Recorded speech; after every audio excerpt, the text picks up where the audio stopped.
Let's talk about your breast. A different kind of podcast presented to you by The Rose, a breast center of excellence and a Texas treasure.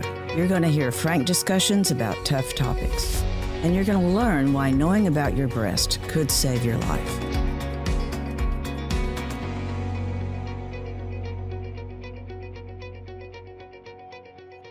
Thank you so much, Anna, for being with us here today. And I'm just delighted that you're going to be talking about what it's like to be a younger woman who's gone through the breast cancer experience. And I've been fascinated by your story ever since I heard it. So tell us a little bit about your diagnosis, how you found the cancer, and what was going on then. Well, thank you, Dorothy, for having me. I love to share my story just because it sends a message to everyone, to every woman out there. I was diagnosed during COVID. Actually, it was November of 2020. I was 38 years old, so very young. It was tough. It was something that, unexpected. Mm-hmm. So it just it hit differently. So how did you actually find you had a lump in your breast? So we were doing some yard work. My family, we were out, and we were. I went out with my son to go buy a bag of mulch, and I accidentally hit my breast. And when I hit my breast, it was pretty hard, the hit that I took. But you were kind of showing off, showing your son that you could pick up that bag of mulch. Yeah, I love that part of it. I was being a little tough, a little batty. But, I hit myself, and, I was like, oh, my God, that hurt. And once I got, back to the house, I was like, well, that was painful. Let me keep an eye on it. The next day, a couple of days later, I started touching myself just because of the hit that I took. Mm-hmm. And there was a lump. And I was like, okay, this is weird. I told my husband to touch it and see if it felt, what I felt. And he's like, yeah, that needs to be checked. You need to go in. Now, did cancer come immediately to mind? Is that... It didn't right there. It didn't. Throughout the days, I started thinking more. Mm-hmm. And, once I had that appointment, it was more real. And once I saw a change in my breast, it was more real. I was Googling, and it's bad to Google all the symptoms because that's when it hit. Like this might be cancer. Yeah, we always tell women, don't go Google, but everybody does. I would, it's human nature to try and find out what's going on. Exactly. Yes. So you were diagnosed, and it's a definite now. It's breast cancer. Yes. But you were uninsured. Correct. They told me it is breast cancer, and I was devastated, of course. That day, I got in my car and I cried, and I got home and I cried even more. It was just, why? Like, I know every cancer patient asks the question, like, yes. Why me? And it's hard. That part, I believe, was the hardest part for me, the diagnosis and getting through it and learning to accept it. Yes. So now, during COVID, was your husband allowed to go with you, or no? You were mostly alone. Yeah. Everything. Throughout the treatment, he wasn't allowed to go. Yeah. He would just drop me off, pick me up. That was it. And yes, I wasn't insured. Back to your question. So I was just, at the beginning, I was just trying to find my way because it was so much being diagnosed and then being uninsured. it was just like, how am I going to do this? How is this going to work for me? And trying to find somebody that could help me or some type of foundation. So how did you find out about the rose? I did so much research online, and it's just so weird how at that at that time I was not getting to the rose at all. So I would go to there was an address that it sent me to, and I went there, and I believe it was a hospital. So I went to go ask how can I get insured? Is there a foundation that can help me? What can I do? So that's when they directed me to the rose. Yes. So thankfully, by the grace of God, I came here, and I mean, y'all guided me through the whole insurance process.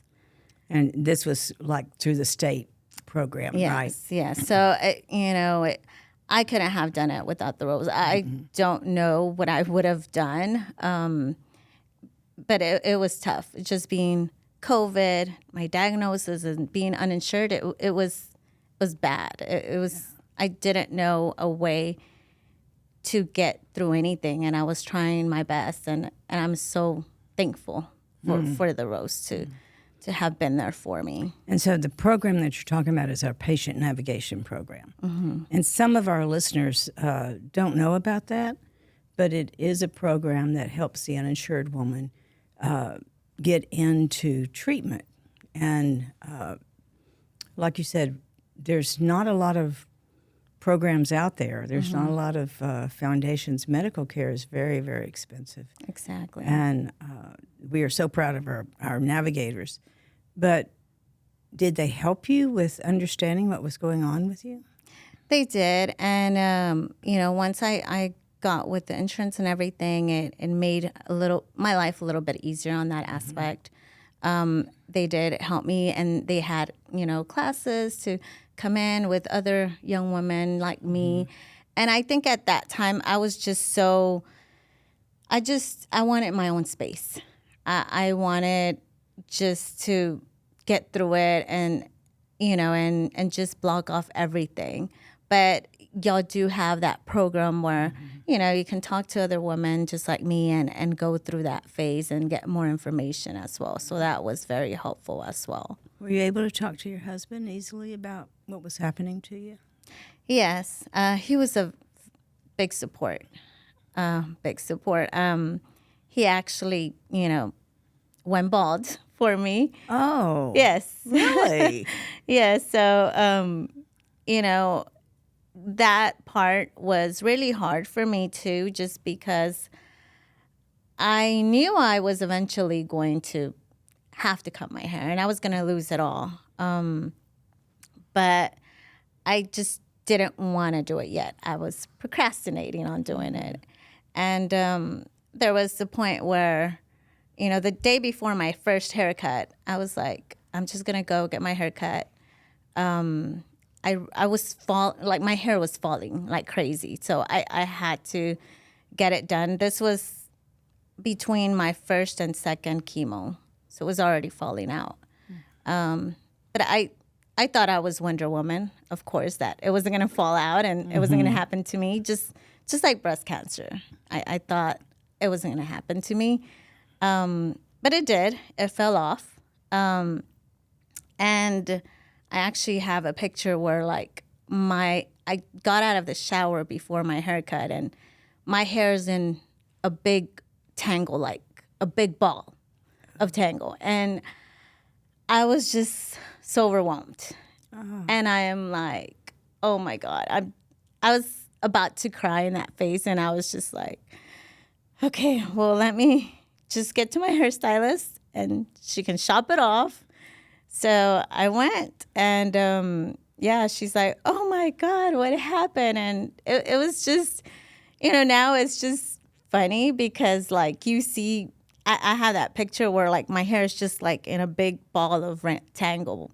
And she went and she cut it and she did her thing and it looked really nice. It looked beautiful, the haircut that she gave me. But A couple of days later, I did. I shaved it off because it, it was as it was falling. I couldn't keep it.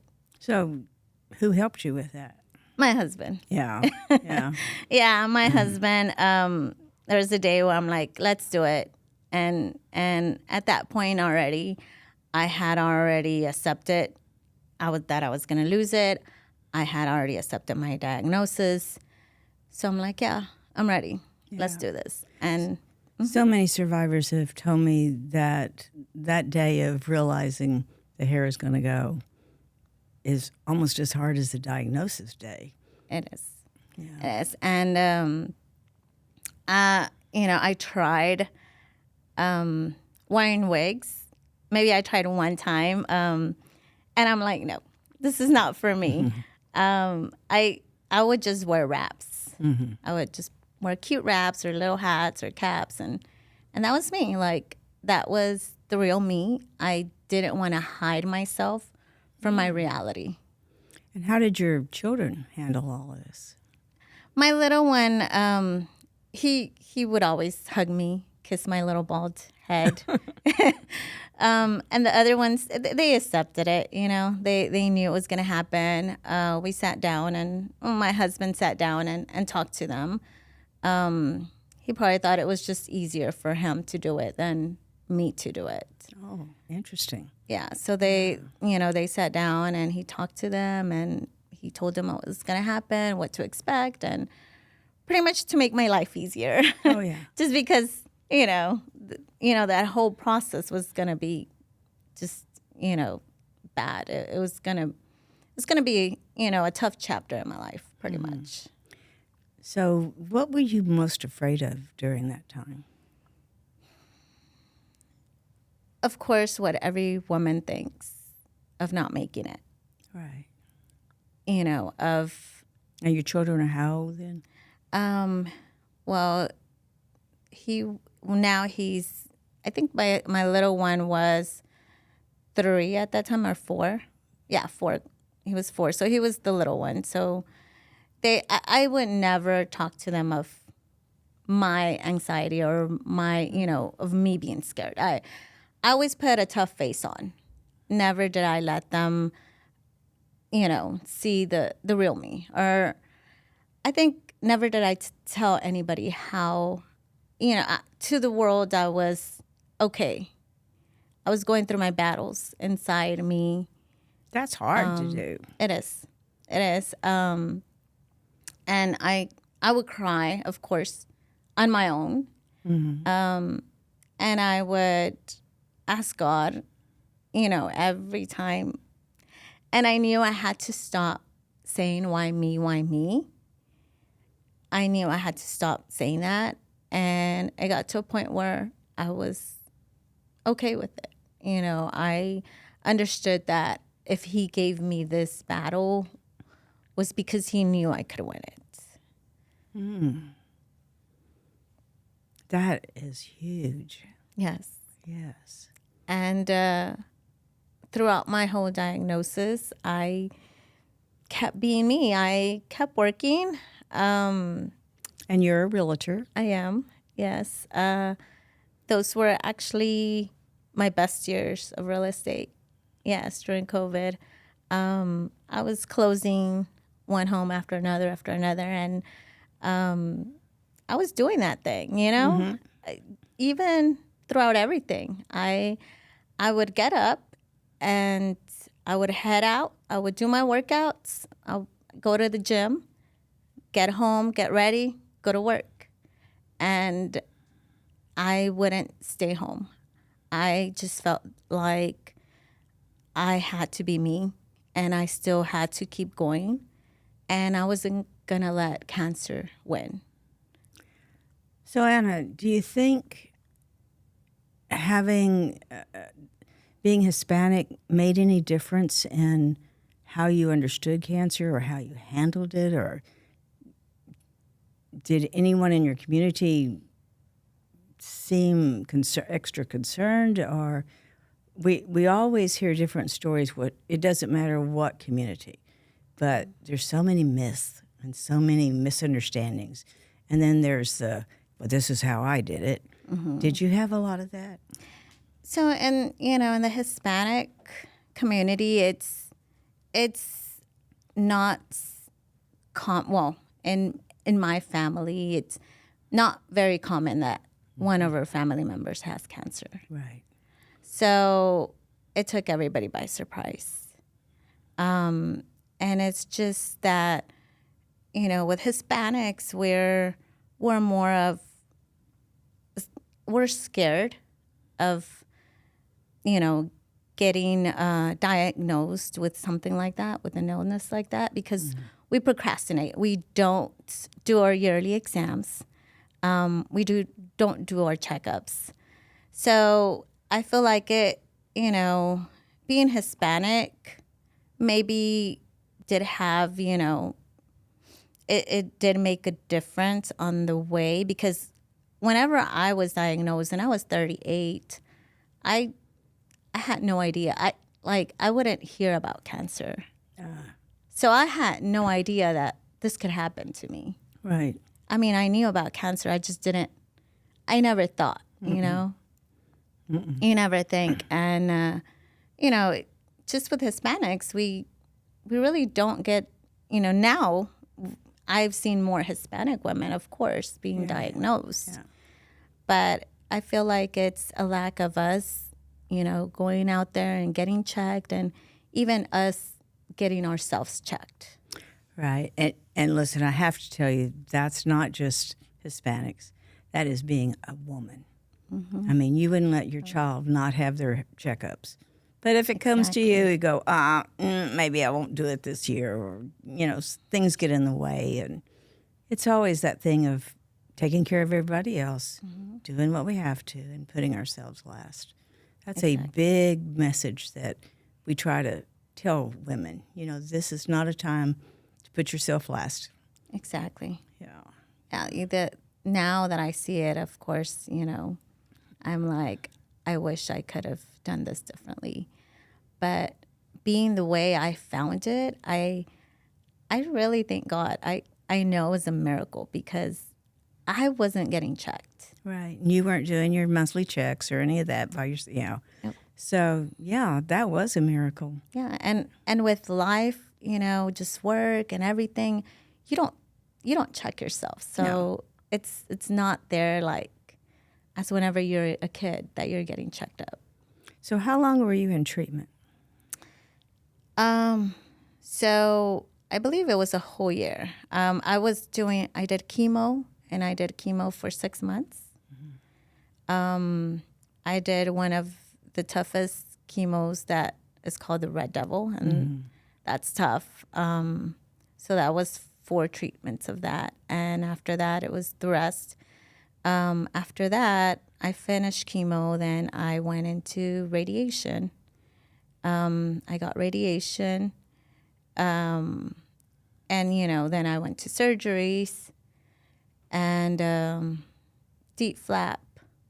So it was. That's a healing process. Oh, wow, yes. Yes.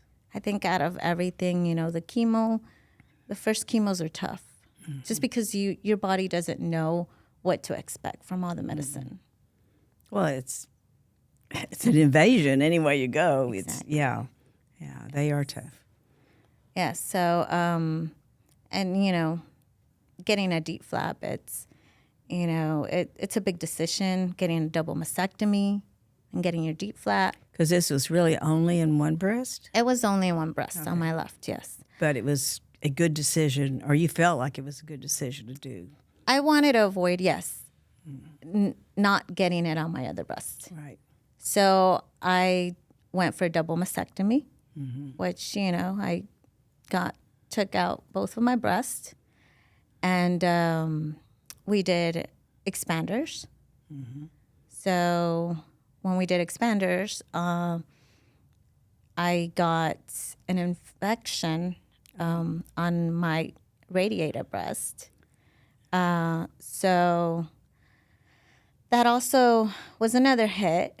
I had to go get it out, and now it was just like, okay, I don't have my breast, but I have expanders. Now I have to get this one out. So, that it's taking away your womanhood with already getting your breasts out. And, they gave me two options. Either I could do implants or I could do a D-flap, which is your own fat. Your own fat, yes. Which From I went. Abdomen area. Yeah. Exactly. Doing your abdomen and putting it in your breast and just using your own tissue, which I thought it was a better choice for me. I didn't want to do implants just because I had already gotten an infection on. Yeah. So I didn't want to do that. I didn't want to have a foreign item in my body. Which is very, very common, the infections and the other things. And I think that's why I appreciate so much our guest being so honest about here's what really happens, when you're going through treatment. A lot of women are totally unprepared, of course. They've never had that. But I think hearing that someone else had to deal with it. So, Anna, how did you say goodbye to your breast? I was ready. I felt like, okay, you try to kill me, so this is it. I didn't really have a party because I know some survivors do have like a little party for them. But I was ready to just let go. And it was tough, like waking up and seeing yourself without them. It was tough. I did cry because I told my husband I'm not the same. And, he motivated me. He's like, no, you're perfect. You did this. This is what needs to be done. So it doesn't make a difference on how I see you. Mm-hmm. It sounds like he was a really strong support system for you. Did you ever worry about him? And what he might be going through, what he might be thinking? I did. I told him that he really, I understood if he wanted to, drop the towel. But he's like, no, I'm going to support you. That's a hard conversation to have. Yeah. Oh, my gosh. Yes, because it's, he doesn't really talk much about his emotions, but I knew just seeing how I looked was not very, appealing. But he's like, no, we're in this together and we're going to make it. So big comfort. Mm-hmm. Yeah, definitely. Absolutely. He was. Yeah. And throughout the whole, treatment, he was. From start to finish. Yes. As a younger patient, and a really younger patients, this is different. It's not, we don't expect it. Do you feel like your physicians treated you any differently than they might have an older patient? They did really good. I loved all my physicians. My oncologists, the whole, hospital team. Mm-hmm. They were really great. Did they help you with alleviating some of your fears? And yeah, they said this is more common because now you're seeing younger women get diagnosed. Mm-hmm. I mean, even in 28, even so they did, they did alleviate me with some of that. Right. And I know I know that you have a message for young women, but what would be the most important thing that you would want any young woman to know that's facing this? Just to pay attention to your body, to check yourself.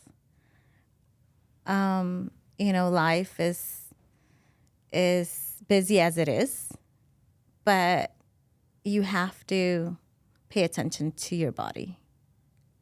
That's my biggest message because cancer had been with me for a while. And, as my doctor said, it's probably been 2 years that you've had it. Ooh.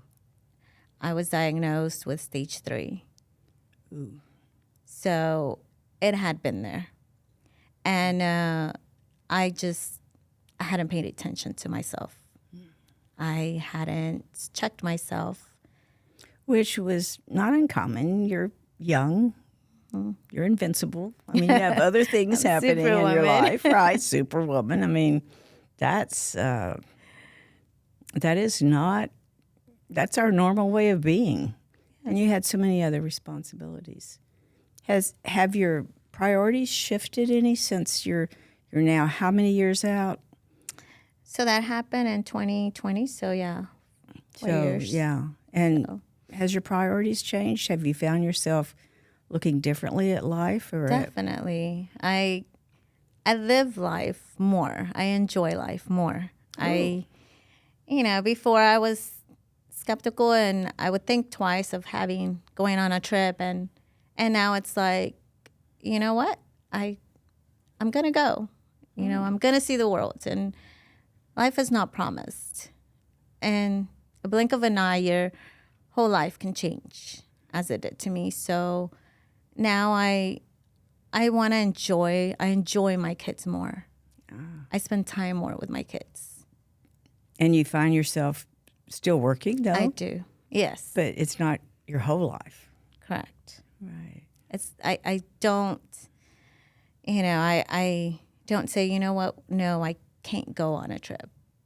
I say, you know what, let me work it with my work schedule and let's go. Yeah. So many people work their time off around their work schedule, and it really could be the other way around. Here's my time off and my time out of here, and we'll make the work schedule work. Yes, and luckily I'm in real estate, so I can do that. Right. I have that opportunity to work it with my schedule. But you still have to be there, and you still have to show up, or you don't sell any houses. I know. Yeah. I don't make money. No. Yes. No, and that's so important. Yes. I think having the kind of work that you have where you had to be out and you had to be in front of people may have been a blessing, because you, like you said, you had to put on your tough face. I did. Yeah. I did. And, clients that, repeatedly clients that I had, now would see me with a scarf in my face, in my head. And it was, like, what happened? And, and they would always motivate me too. So my clients understood. What was the best thing they said to you?